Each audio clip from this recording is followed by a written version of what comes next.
Hello everyone, in this lecture we will discuss about the Sjogren syndrome.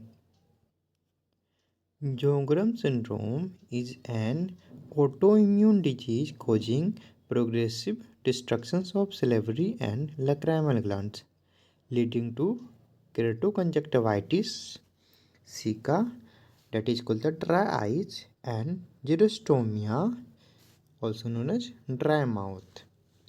इसका दो features में याद रखना है आपको कि एक तो ड्राई आई होगा जोगरन सिंड्रोम में और दूसरा कि ड्राई माउथ होगा, क्योंकि जो सेलेवरी ग्लैंड है उसका डिस्ट्रक्शंस कर देता है जोगरन सिंड्रोम में, ठीक है। और दूसरा जो लैक्राइमल ग्लैंड है उसका डिस्ट्रक्शन होता है।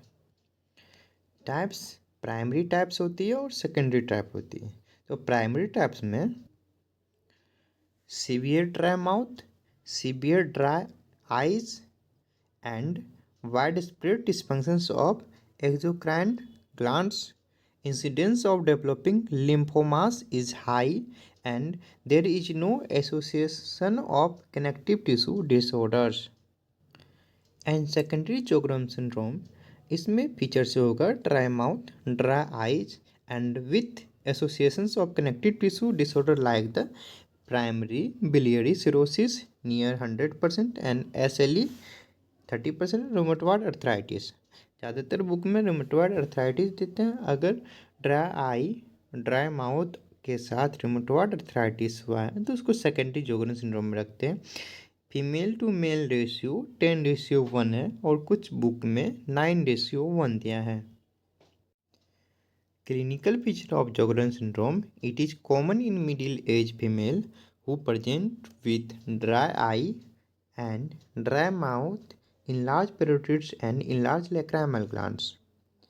Often they are tender and supra-added infections of mouth candida albicans is common seen. Now we are going to talk about the investigation regarding the Sjogren syndrome.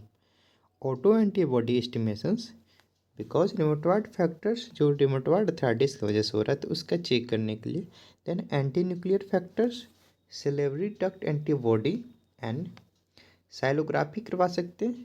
Estimations of salivary flow, slit lamp test of eye, Schirmer test to detect lack of lacrimal secretions, FNSC of parotid and lacrimal glands, 99 technetium per technet scan for gland functions. Now, treatment regarding the Sjogren syndrome. It is conservative treatment.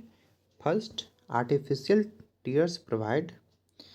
जो dry eye था उसको हम artificial tier दे के ठीक कर सकते हैं। दूसरा है artificial saliva. Frequent drinking of water, patient को हम एडवाइस करेंगे कि पानी का जो ले रहे उसको जल्दी ले पानी, ठीक है। देन ट्रीट द कॉज, जिस कॉज की वजह से हुआ उस कॉज को ट्रीट करेंगे। सिम्टोमेटिक ट्रीटमेंट कर रहे हैं उसमें हम लोग देते हैं ड्राइनेस ऑफ आइज के लिए लुब्रिकेटिंग एजेंट 0.5% मिथाइल सेलुलोज आई ड्रॉप आते हैं वो देते हैं 4 to 5 टाइम डेली। इसके अलावा साइक्लोस्पोरिन ओकुलर ड्रॉप्स, प्रोमैक्सिन 16 mg TDS दिन में 3 बार देना है and has been found to increase the lacrimal secretions, lacrimal secretions को इंक्रीज करने के लिए, ठीक है। For the xerostomia, artificial saliva and cyclosporin 2.5 to 5 milligrams पर kg बॉडी वेट के अकॉर्डिंग देना है। देन स्टीम इनहेलेशंस में help in dryness of the respiratory tract, respiratory tract के ड्राइनेस से बचाने के लिए स्टीम इनहेलेशंस एडवाइस करते हैं पेशेंट को। In the last, I'm going to request you कि प्लीज़ सब्सक्राइब करिए मेरे चैनल्स को, लाइक करिए, शेयर करिए। हमारा जितने भी नोट्स है फ्री में अवेलेबल है हमारा टेलीग्राम चैनल पर, आप जाके वहाँ पर विजिट कर सकते हैं। @ लगा के एक्सप्लेन डेंटिस्ट सर्च करें, वहाँ मिल जाएगा। अगर आपको किसी स्पेसिफिक टॉपिक पर नोट चाहिए तो हमें कमेंट कर सकते हैं, हमें ईमेल भी कर सकते हैं, या फिर हमें से बात करने के लिए इंस्टाग्राम ID है एक्सप्लेन डेंटिस्ट्री, वहाँ पर विजिट कर सकते हैं। Thanks for watching.